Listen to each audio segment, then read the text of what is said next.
أعوذ بالله من الشيطان الرجيم. بسم الله الرحمن الرحيم. والشعراء يتبعهم الغاوون ألم تر أنهم في كل واد يهيمون وأنهم يقولون ما لا يفعلون إلا الذين آمنوا وعملوا الصالحات وذكروا الله كثيرا وانتصروا من بعد ما ظلموا وسيعلم الذين ظلموا أي منقلب ينقلبون. صدق اللہ العظیم.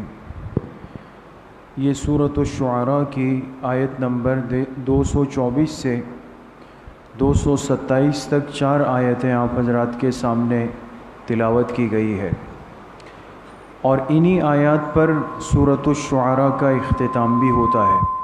یہ سورت ختم ہو جاتی ہے ان آیات پر.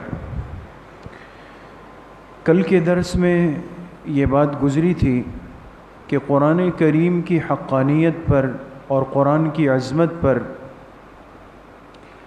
ایک اعتراض تو یہ کیا گیا کہ یہ قرآن کریم اللہ کا کلام نہیں بلکہ یہ کہانت ہے. کہانت یعنی نجومیوں کی، کاہنوں کی بنائی ہوئی باتیں ہیں.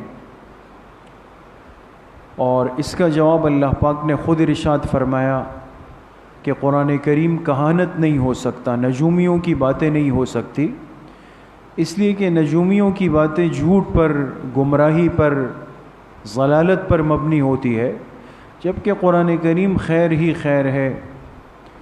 تو خیر اور شر کیسے جمع ہو سکتے؟ دوسرا جواب اللہ پاک نے یہ دیا کہ وحی کو لینے کے لیے بھی ایک اختیار، ایک طاقت چاہیے. اللہ پاک نے اس کی ایک ترتیب رکھی ہے.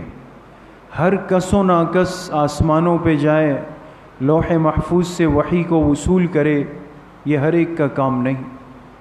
اس کے لیے اللہ پاک نے فرشتے رکھے، اور قرآن کریم کو لانے والے تو فرشتوں کے سردار ہیں. دوسرا اعتراض قرآن کریم پر یہ ہوا جو آج کی آیات میں ہے. انہوں نے کہا کہ یہ قرآن کریم اصل میں شعر و شاعری ہے. آپ علیہ الصلاۃ والسلام کی ذات اقدس کو شاعر کہا کہ آپ شاعر ہیں. چونکہ عرب معاشرے میں شاعر ہونا اور اس شعر میں مہارت حاصل کرنا یہ عام تھا، اس پہ بھی لوگ فخر کرتے تھے. تو اشعار میں آپ حضرات جانتے ہیں کہ جو شاعر لوگ ہوتے ہیں، یہ ان کا جو کلام ہوتا ہے، ان کے جو اشعار ہوتے ہیں، وہ بہت ہی مقفع، مسجع، قافیے کو دیکھ کر، وزن کو دیکھ کر، ہر چیز کو اعتبار سے چلتے ہیں یہ لوگ. تو انہوں نے کہا کہ قرآن کی جو آیات ہے، ایک ترتیب ہے، ہم وزن ہے، یہ تو ایک شاعر کا ایک دیوان ہے، نعوذ باللہ. تو گویا قرآن کو ایک شاعر کی شاعری قرار دے دیا. اللہ پاک نے آج کی آیات میں ان کے اس شبے کو بھی ذکر کیا اور اس شبے کا جواب بھی ذکر کیا. ان آیات کا ترجمہ ہے وَالشُّعَرَاءُ يَتَّبِعُهُمُ الْغَاوُونَ.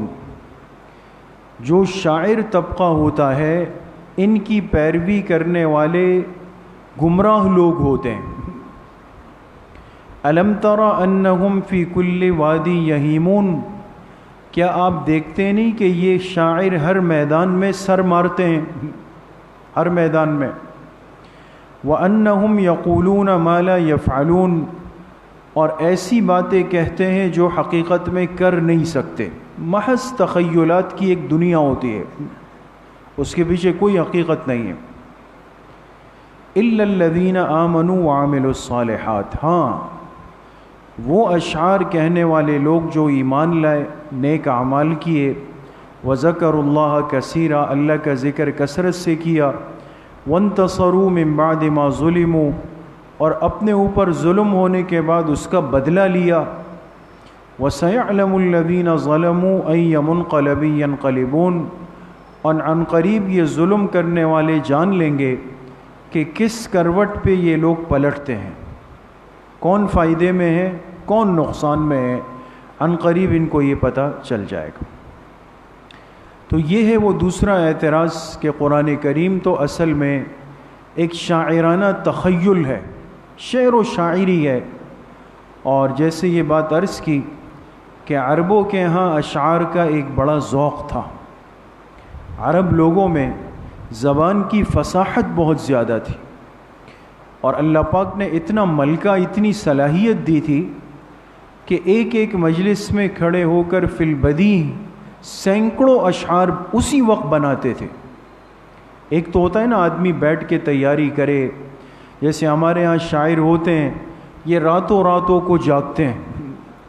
عام جو شاعروں کا طبقہ ہے اگر آپ ان کو دیکھیں تو ان بیچاروں کا ظاہری حلیہ بہت اپسیٹ ہوتا ہے، بال بکھرے ہوئے اور لباس منتشر ہے، آنکھیں سرخ ہو رہی ہے، اس لیے کہ ان کی ساری رات دن کی جو زندگی ہوتی ہے وہ صرف ایک خیالی پلاؤ ہوتا ہے، صرف تخیلات ہے، تفکرات ہے اور سوچیں ہیں، بس یہ ساری چیزیں بن رہی ہوتی ہیں۔ کسی بھی چیز کو تصور فرض کر لیں گے اور پھر اس کے لیے اشعار بنانا شروع کر دیں گے، وہ چیز محض ایک فرضی ہوگی۔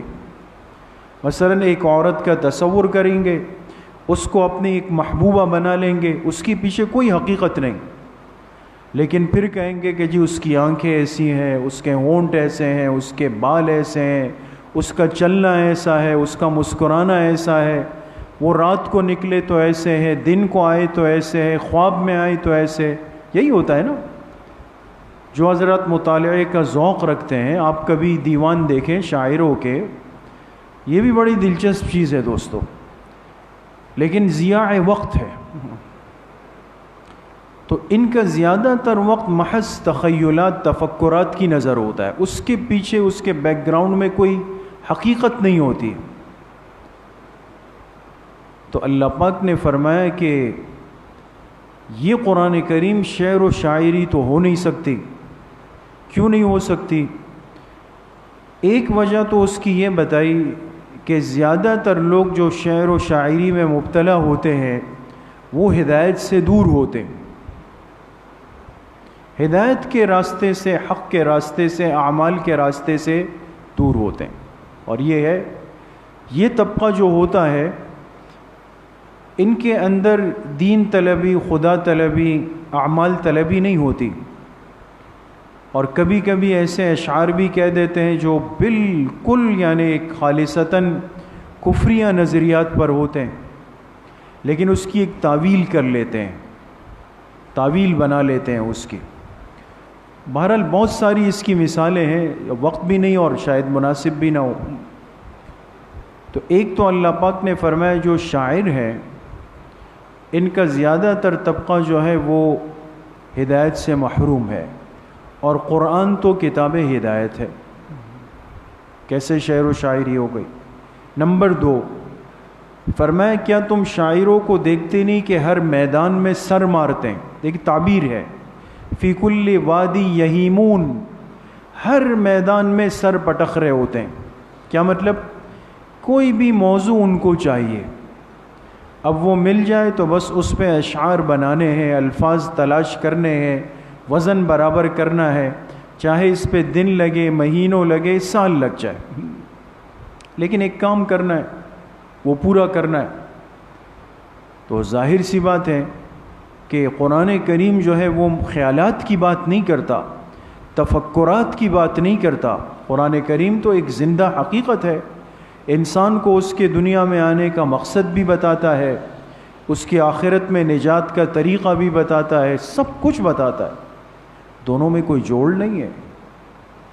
تیسری بات یہ کہ وَأَنَّهُمْ يَقُولُونَ مَا لَا يَفْعَلُونَ، شاعر جو کہتے ہیں وہ کرتے نہیں، صرف ایک خیالی پلاؤ ہوتا ہے کہ جی اگر یہ ہو جائے تو میں یہ کر دوں، یہ ہو جائے تو میں یہ کر دوں، یہ ہو جائے تو میں یہ کر دوں، لیکن اس کے پیچھے کوئی حقیقت، کوئی جذبہ، کوئی قوت ارادی نہیں ہوتی، صرف ایک اشعار بنانے ہوتے ہیں۔ اس لیے جو مشاعرے وغیرہ ہوتے ہیں، آپ حضرات نے کبھی اگر سنے ہوں تو زیادہ تر اس میں واہ واہ ہوتی ہے نا، شاعر کوئی شعر پڑھ لیتا ہے اور پیچھے والے واہ واہ جی مکرر مکرر، یعنی دوبارہ پڑھیں آپ اس کو، وہ پھر جو ہے لے میں آ کے اس کو دوبارہ پڑھتا ہے۔ یہ ایک وقتی جوش ہوتا ہے، پھر اس کی شاعری کا وقت ختم ہو گیا، دوسرا آیا، اس کی واہ واہ شروع ہو گئی. اس میں راتوں کی راتیں گزر جاتی ہے، لیکن اس کے پیچھے کوئی حقیقت نہیں ہے دوست، پس منظر اس کا نہیں ہے. یہ چیزیں عرب معاشرے میں عزت رکھتی تھی، اور وہ لوگ تو بہت ہی آؤٹ تھے، چونکہ جاہلیت کے زمانے سے گزرے تھے. تو وہ تو جو گھوڑے پالتے تھے تو اپنے گھوڑے کی تعریف شروع کرتے تھے. تو ادب کی کتابوں میں لکھا ہے کہ ایک شاعر کھڑا ہوتا، اپنے گھوڑے کی تعریف شروع کرتا تو اس میں 100 اشعار کہتا. اس کے مقابلے میں پھر دوسرا شاعر کھڑا ہوتا، اس کے 100 اشعار کا رد کرتا اسی وقت کھڑے ہو کر. چاند نظر آ گیا، شاعر کھڑا ہو گیا، اس نے چاند پر اشعار کہنا شروع کیے، اس کی تعریف کر دی. دوسرا کھڑا ہو جاتا اسی مجلس میں، اس کی مذمت پہ اشعار کہہ دیتا. اب اس پہ مقابلے ہوتے ہیں، سابقہ زمانوں کی جنگوں کے تذکرے ہوتے ہیں، اپنے باپ داداؤں کی تعریفیں ہوتی. یہ فرضی قصے کہانیاں چل رہے ہوتے تھے. ظاہر سی بات ہے قرآن کریم کوئی قصے کہانیوں کی، تخیلات کی، تفکرات کی اس کی کتاب تو نہیں ہے. قرآن کریم تو ضابطۂ حیات ہے، ایک انسان کو پیدائش سے لے کر موت تک زندگی کے تمام مرحلوں کی رہنمائی کرتا ہے. اس لیے اللہ پاک نے اس کی نفی فرمائی کہ یہ شعر و شاعری کرنا یہ تو نیک لوگوں کا، خیر والے لوگوں کا کام نہیں ہے. تو میری کتاب کیسے شعر و شاعری ہو سکتی؟ اب جب یہ آیات اتری تو بعض صحابہ وہ تھے جو آپ علیہ الصلاۃ والسلام کے زمانے میں لیکن وہ اشعار کہتے تھے. ان میں مشہور حضرت کعب ابن مالک تھے، حضرت عبداللہ ابن رواحہ تھے، حضرت حسان ابن ثابت تھے، زہیر ابن مالک تھے رضی اللہ عنہم اجمعین. یہ حضرات ان کے بڑے اشعار ہیں. انہوں نے جب آیات سنی تو روتے ہوئے آئے حضور کے پاس کہ بھئی ہماری مذمت پہ اللہ پاک تو ہم سے ناراض ہو گئے. تو آپ علیہ الصلاۃ والسلام نے فرمایا تم نے آگے آیت نہیں پڑھی، آخری آیت تو پڑھو، الا الذین آمنوا وعملوا الصالحات وذکروا اللہ کثیرا وانتصروا من بعد ما ظلموا. اللہ نے استثناء فرمایا، ہاں جو شاعر اللہ پہ ایمان لائے، نیک اعمال کرے، اپنے اشعار میں اللہ کا ذکر کرے، اور کافر اپنے کفر پر اشعار کہے تو یہ بدلے میں اس کا جواب دے، تو یہ لوگ مستثنیٰ ہیں اور ان کی اللہ پاک نے تعریف فرمائی. تو وہ تو ظاہر سی بات ہے وہ شاعر جو تھے وہ آپ علیہ السلام کے شاعر تھے. خود آپ علیہ السلام ان میں سے بعض کو کہتے تھے کہ بھئی شعر کہو، منبر پہ کہو. جب جنگ غزوات میں جاتے تھے ان سے اشعار بھی پڑھواتے تھے تو ان کو تسلی دی گئی. تو خلاصہ یہ نکلا کہ وہ اشعار جو عبرت پہ مبنی ہو، دین کی دعوت پہ مبنی ہو، آپ علیہ الصلاۃ والسلام کی تعریف پر ہو، صحابہ اور اہل بیت اطہار کی تعریف پر ہو، اور اسی طریقے سے موت کی یاد پر ہو، عبرت کے ہو، تو وہ تو بہت بڑا عمل ہے. اور کتنے نیک لوگوں کے اشعار ہیں. یہ جو ہم شیخ سعدی رحمۃ اللہ علیہ، مولانا روم رحمۃ اللہ علیہ، یہ حضرات کون تھے؟ تو بڑے بڑے لوگ گزرے اس امت کے. ان کے اشعار سے عبرت انسان کو ملتی ہے، آخرت کی یاد تازہ ہوتی. تو مقصد یہ کہ بے مقصد کی جو شاعری ہے اس میں انسان اپنے آپ کو ضائع نہیں کرے. البتہ جو کام کے عبرت کے اشعار ہے اس کو سننا، پڑھنا، یاد کرنا، یہ بالکل بہت بڑا عمل ہے. اور البتہ قرآن کریم جو ہے وہ نہ کہانت ہے، نہ شعر و شاعری کی کتاب ہے، بلکہ اللہ پاک کی طرف سے بھیجی ہوئی ایک کتاب ہدایت ہے. تو اس صورت کا جو آغاز تھا وہ بھی قرآن کریم کے تذکرے سے، اختتام بھی قرآن کریم کے تذکرے سے. اللہ پاک مجھے بھی آپ سب کو صحیح عمل کی توفیق نصیب فرمائے. الحمدللہ رب العالمین والصلاة والسلام علی سیدنا